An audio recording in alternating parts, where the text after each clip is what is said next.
Guys, Kim Flores. I just wanted to do a little quick intro video. Hopefully it won't go too long. On our RV life. If you don't know us, you can look us up on lovethervlife.com. That's our blog. It's our travel blog. I try to keep it up once or twice a month. But anyway, I just realized that, I don't think everybody knows what our whole history, how it actually goes back. There's a lot of people that are just getting into the RV life because it sounds like a fun thing to do. They're selling their house, they're buying an RV, and they're getting into it, and I know a lot of younger people are doing that, which is, it's great, but but it's a boom for the RV industry. But anyway, guys, what I wanted to do is just give you a little bit of our history. Obviously, I'm a baby boomer. I mean, I've got, I don't have any young children, although my son is young. He's 24 now. Wow, yeah, 24 now. Anyway, our little bit of a backstory goes back to the time that whenever I got into horses, which was 90s, early 90s, I had a yearning to get into the backcountry. I figured, horses would be able to, help me out with that. Back there where I had a house was, you could call that out in the boonies. Okay, you'd have to go 5 miles to go to the store.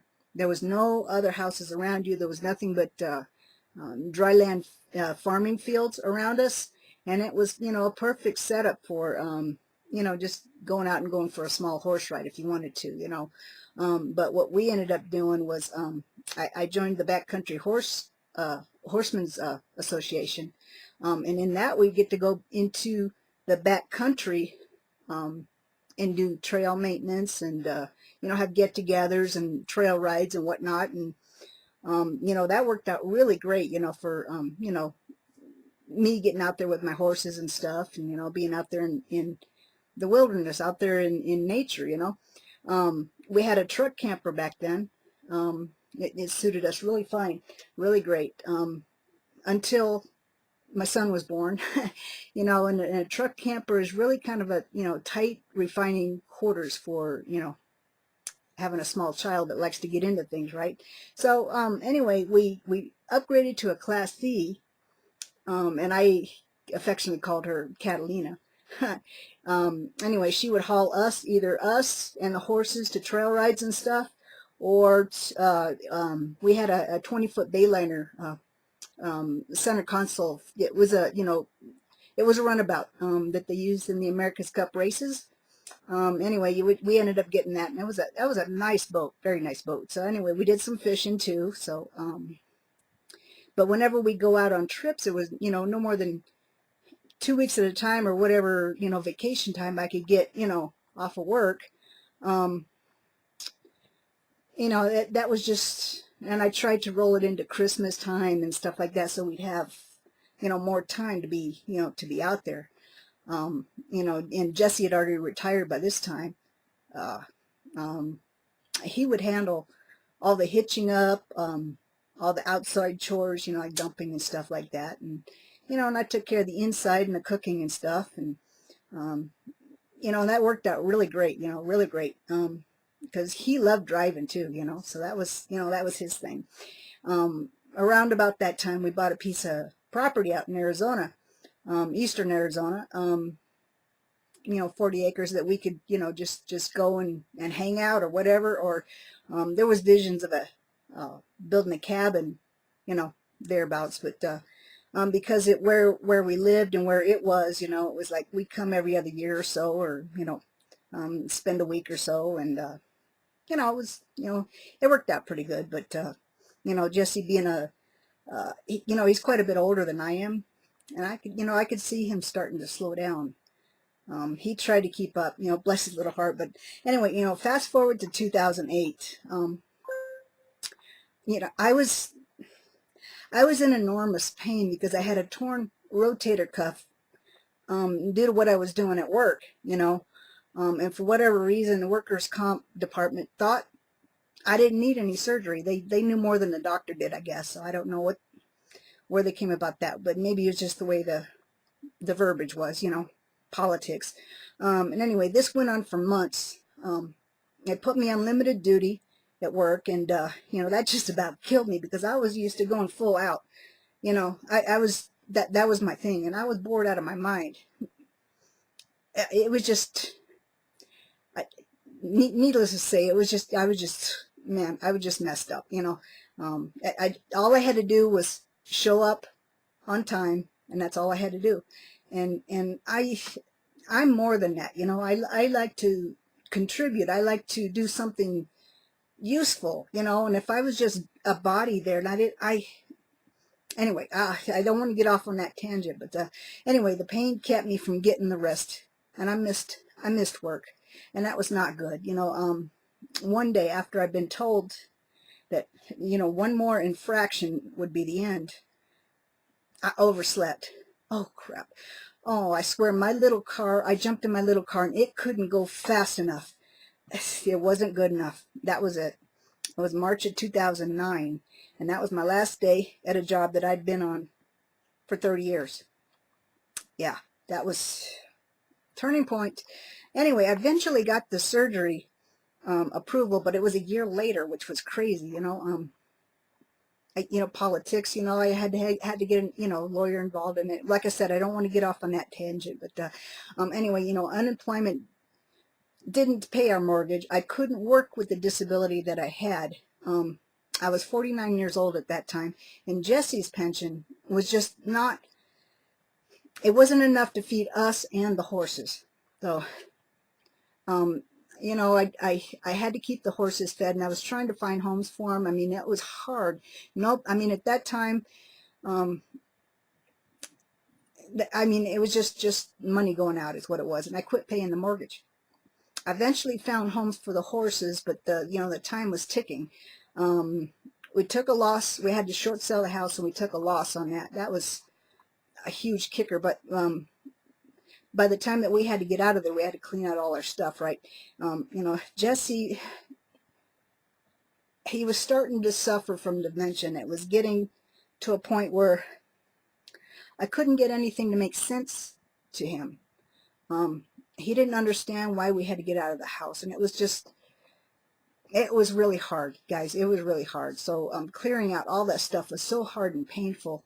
What to save, what to not save, what to donate, it was, if he saw anything that I'd thrown in the trash, he would take it back out. He was a long-time hoarder, and it was so hard getting the stuff out of the house. So that was just one of the ordeals I had to deal with. I put few pieces of furniture that I wanted to keep in storage, that I thought, well, okay, if we ever came back to another house, I would have that, But anyway, I put them in storage, and I sold or donated the rest, or threw it away. I mean, we had a big roll-off dumpster that was, we filled it. Our son was 19 or 20 by that time, and I had him living in one of our rental houses that we had at the time, and there was no place for us to go. There wasn't enough room for everybody there. So there was Catalina, our Class C. Okay, so the boat and the horse trailer, they were gone. Catalina, would be our home for over a month until another rental house became vacant, and that was it. I mean, that was the end of the line there. So we boondocked on our Arizona property for the longest time in her history, and I learned a lot about her, learned a lot about how to do stuff RVing myself. Jesse at this point, he couldn't really help much. I think he was just mad, and he just didn't want to have to deal with it besides, So, but it went from everything from going to town to getting water in these little, like Sparkletts bottles, and how to flip the pump switch around so that it would pull in water rather than, making sure that the 12-volt battery that we had didn't die. The generator really got a good workout, but it hadn't been maintained like it should have, and I've learned that because It's expensive trying to get a carburetor for a generator, you know, guys. I mean, you might as well just buy no generator. So anyway, long story short, you know, back in California, we were able to, there was a tenant that moved out of an older house that we had. We figured we'd stay there for a little while, fix it, you know, paint it up and whatever, and then sell it. Well, that took 2 years. That took 2 years. But anyway, we had at the same time we had an F-350 that all we used it for was to haul the horse trailer and to go to and fro the feed store, you know. We'd haul some lumber sometimes if we had to do any work on a rental house or whatever, but that was about it, you know, and it was 8 years old by this time. Catalina was showing her age. She was 18 now, and I was just so through with California. I just wanted to get the heck out of Cali, you know what I mean? So I made an executive decision to sell Catalina and to buy a fifth wheel. Yep. Since I had the truck, let's put her to work, right? So anyway, I had no clue what that would put into motion. I believe it was, you know, it was divine intervention is what I think. So late 2013, we had our Cougar fifth wheel now, and I got a pair of Honda Jennies and loaded my kayak that I just bought, you know, up on top of King. I called him King, the truck, and away we went. So right now I am chief cook, bottle washer, trail boss, wagon master, and wow, yeah, that about fits the bill, right? In our current Fusion, now we've got a Fusion toy hauler fifth wheel. I cook, I clean, I dump, I fill, and have the oil change. So pretty much I do everything, you know. We've been to lots of places. In the beginning, you know, when we started full-timing, you know, we go from campground to RV parks or wherever we could hook up, right?